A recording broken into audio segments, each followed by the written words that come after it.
বলছে টাকায় 12টি, মানে 1 টাকায় কয়টি লেবু? 12টি লেবু বিক্রয় করায় 4% ক্ষতি হয়। তাহলে 1 টাকায় যদি আমরা 12টি লেবু বিক্রয় করি তাহলে ক্ষতি হবে 4%। 44% লাভ করতে হলে টাকায় কতটি লেবু বিক্রয় করতে হবে? তাহলে আমাদের 44% কী করতে হবে? লাভ করতে হবে। তাহলে আমাদের কয়টা লেবু বিক্রি করতে হবে সেটা এখানে চাইছে। তাহলে কি চাইছে? বিক্রয় চাইছে কতটি লেবু। এই অঙ্কটা করার ক্ষেত্রে আমরা আগে ধরি লেবুর ক্রয় মূল্য 100 টাকা। 4% ক্ষতিতে বিক্রয় মূল্য কত হবে?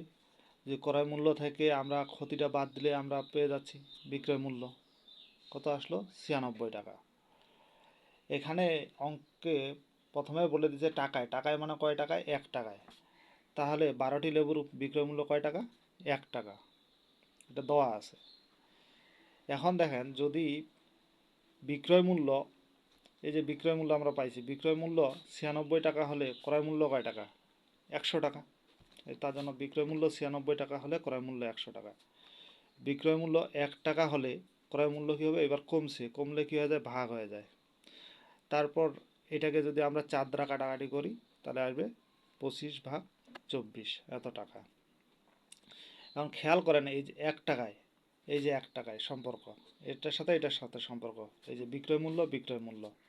তাহলে 12টি, এই যে 12টি লেবুর বিক্রয় মূল্য তাহলে কয় টাকা আসলো? 24/25 টাকা। অনেকের এই প্রশ্ন থাকে যে এই যে বিক্রয় মূল্যটা এখানে হঠাৎ করে কীভাবে হয়ে গেল।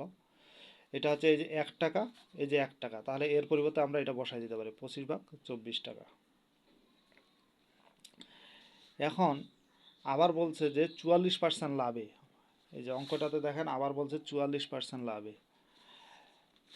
44% লাভে তাহলে বিক্রয় মূল্য কত হবে? ক্রয় মূল্য আমরা আগে থেকে জানি 100 টাকা যোগ 44 টাকা, তাহলে কত? 144 টাকা। তারপর খেয়াল করেন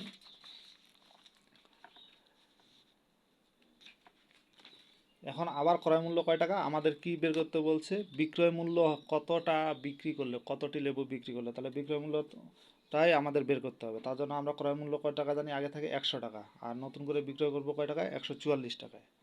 তাহলে 1 টাকায় কতগুলা? 144/100 কমে গেছে, তার জন্য ভাগ। এখন আমরা এই অঙ্কে কিন্তু দেখেন, এই অঙ্কে এখানে কিন্তু বের করছিলাম যে বিক্রয় মূল্যটা, এই যে 25/24, ঠিক আছে?